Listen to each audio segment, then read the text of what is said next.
Hi, everybody. Welcome to the Inbounds podcast with Renee Figueroa. I'm so excited to give athletes a space to talk about their sporting journey and all mental aspects that come with their sport. Our first episode will be with Brooke Burkhart from LIU Gymnastics. Hi, Brooke. Thank you so much for being here today. Thank you so much for having me. Of course. So why don't you start by telling us a little bit about yourself? Yeah, so I started gymnastics when I was 3. I've been doing it for 18 years. I started in a Mommy and Me class. I'm sure you did too, yeah. And ever since then, I just loved it. I fell in love, and I couldn't imagine it any other way.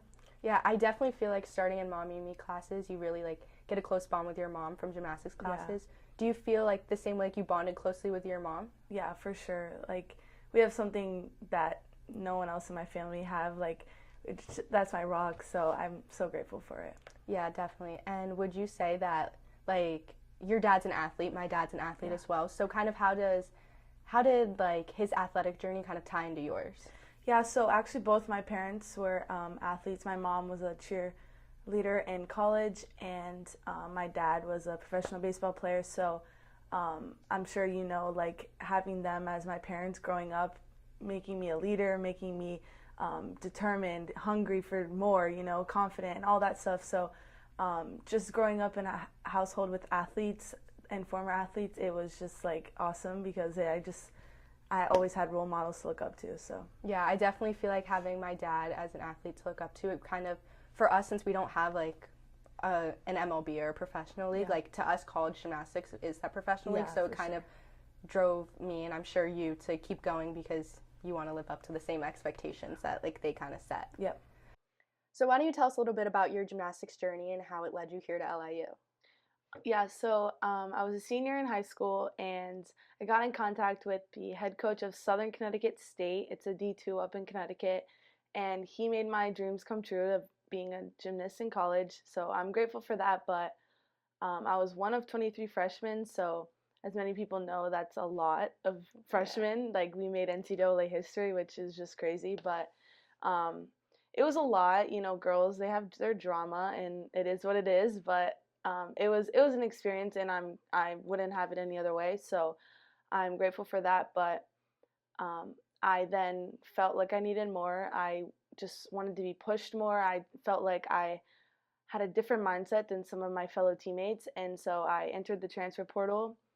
That was 2023, and it led me to LIU, and I had a meeting with Randy, our head coach at the time, and it led me right here, and I'm so grateful for it. So yeah, would you say what was that pivotal moment for you at Southern when you realized, maybe after a routine or an event that you did, that you were like, you know what, I know in my heart that I should be somewhere else, or you knew I kind of feel like I might even be able to take it to the next level, I want to go D1, you wanted to push yourself there? Yeah, I do remember this one particular meet, moment, everything. So it was 2023, so I guess last year, yeah, in January, our first meet. I felt in the best shape of my life. I was like, this is my year.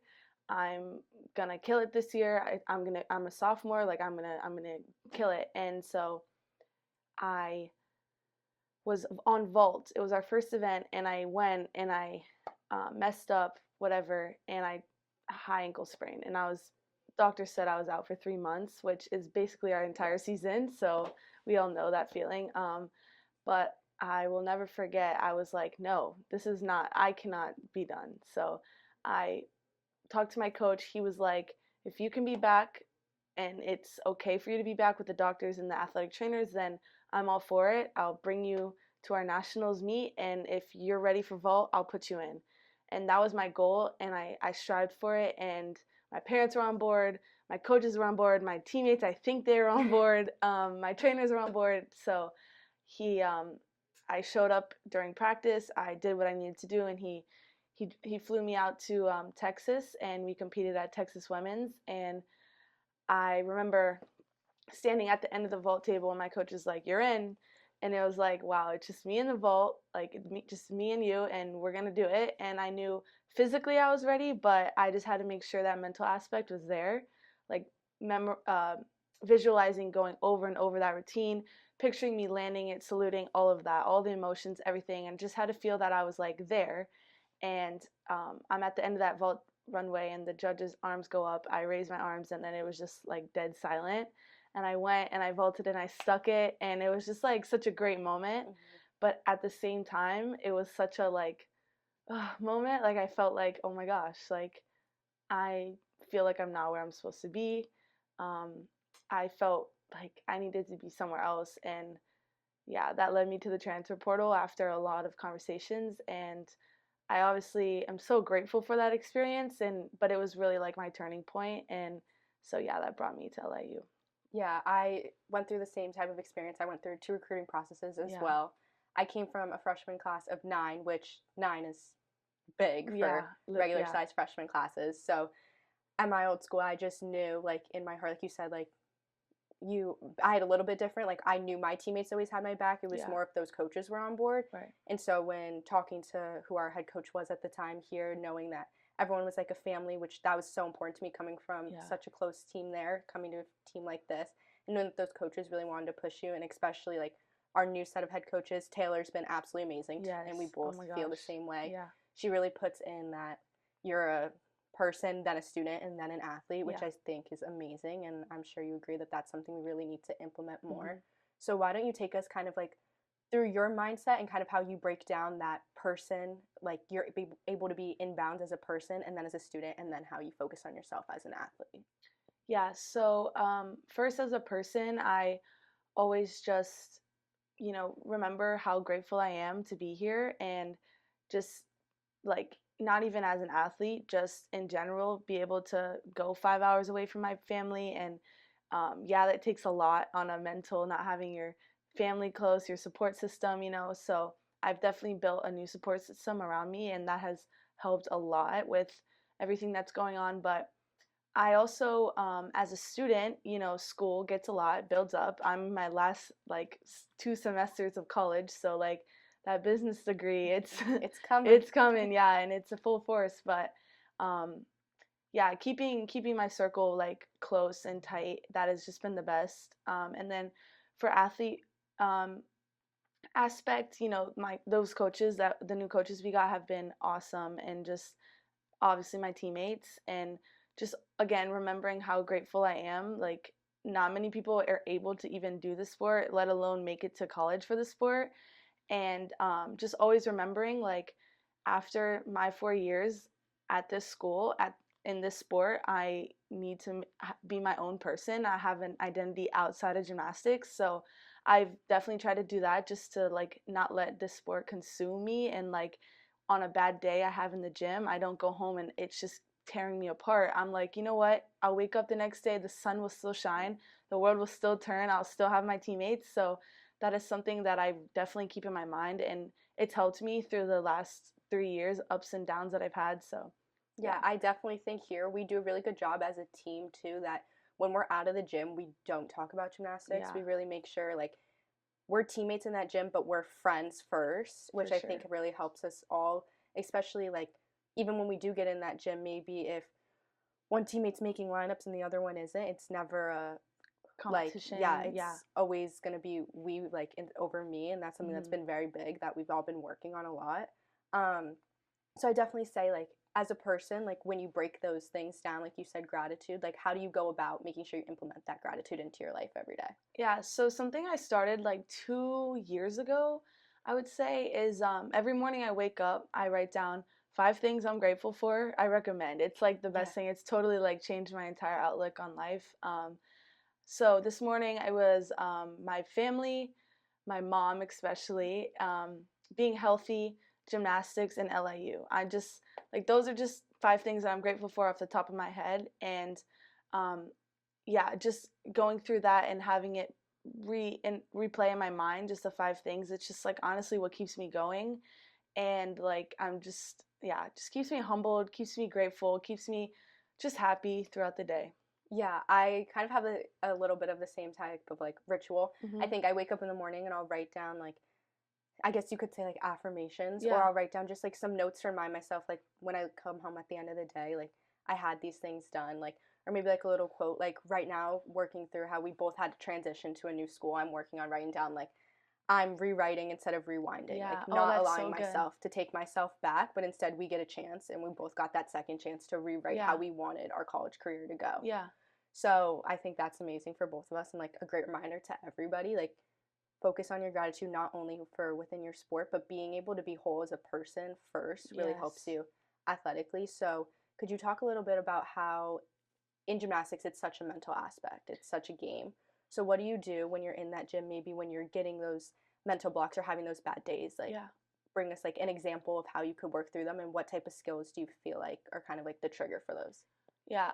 Definitely on beam. That would be my biggest mental block when I gets to that event. I just completely like lose like every thought in my mind. It's just the weirdest thing. Um, but I in high school I was really really scared of this skill called back cantering layout. Yeah. You clearly know that.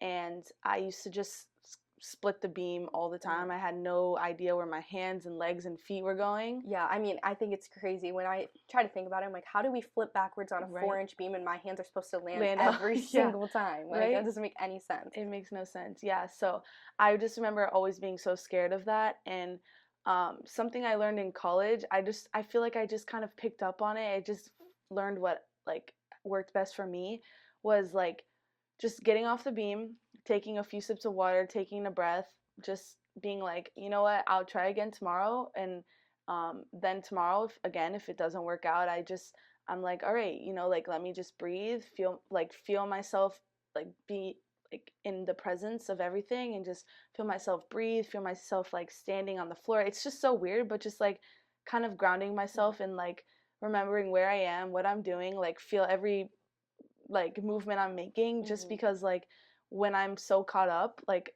all I'm thinking about is that one thing. Yeah, And it's like, what did I eat for dinner last night? I have right. no clue. I'm thinking about doing a back handspring layout on the high beam. Yeah. So it's so crazy how it just takes over your mind and like that would just be yeah, that's my one thing that I just have learned throughout the years is that like just be present in myself and just again, tomorrow I wake up, world's still spinning, sun is still shining, and I'll try again the next day. Yeah, I think so much as gymnasts in club gymnastics, which like before we get here, we're like Yeah. so focused, like you have to do this, you have to do this, you have to do this every single day because we do spend 30 hours in a gym Yeah, per week. So literally. I think that's a big thing for like all gymnasts and especially athletes to realize is that when you come here, you are a student athlete. Like Hmm.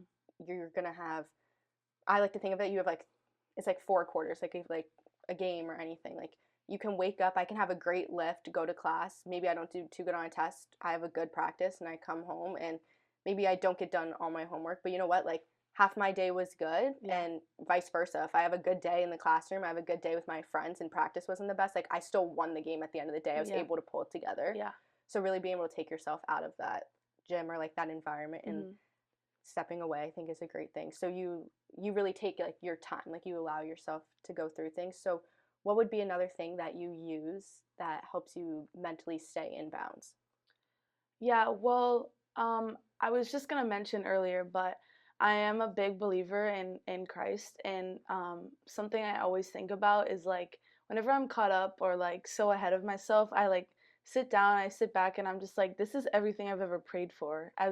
As much as like in the moment, I'm like, gosh, like what is going on? Like why is everything this way? And let me complain, let me do this, and I just like think back, and I'm like, this is like I've my whole goal when I was 3 years old, maybe not that early, but when I was like 8, 9, was to be a Division 1 athlete, Division 1 gymnast, and here I am. Like, what else can I be complaining about? So, but back to your question about what keeps me in bounds. I would just say, yeah, keeping my teammates close and my family close, and just having a good relationship with my coach.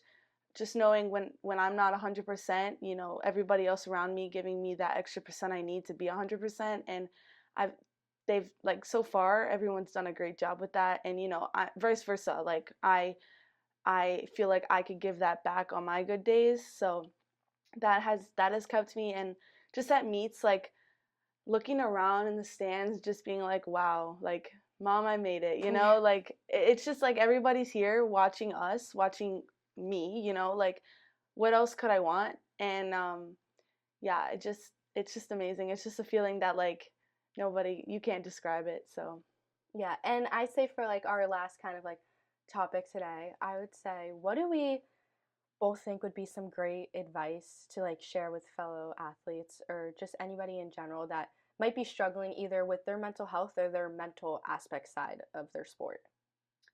yeah, keep going. Like that's really all I can say. I like never give up. I know that's cliche, but just I mean that's all I really got to Yeah. say. Just I like think like you said, you brought up like how you like you realize like you prayed for this every yeah, day is reminding yourself even on those hard days like you worked so hard to get to this point and you've accomplished so much that you yeah, never thought you would that you're going to get over that hump. You're going to get over that bad day. And like you said, like never give up and knowing that even if it's a bad day but you gave it your all, it can't be a bad day then. right. Like if you only could have those like 50% and somebody else able to give you the rest, like you guys work together to make it a good day and that no matter what, you're going to power through.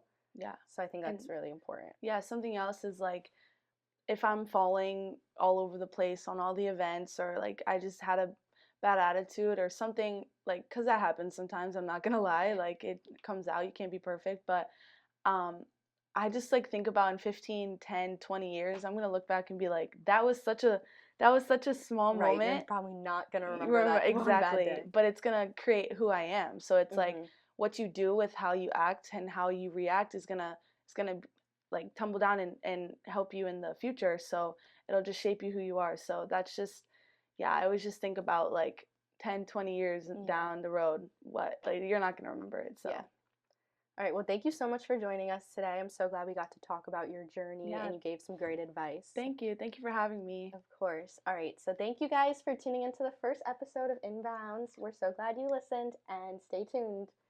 Bye. Bye.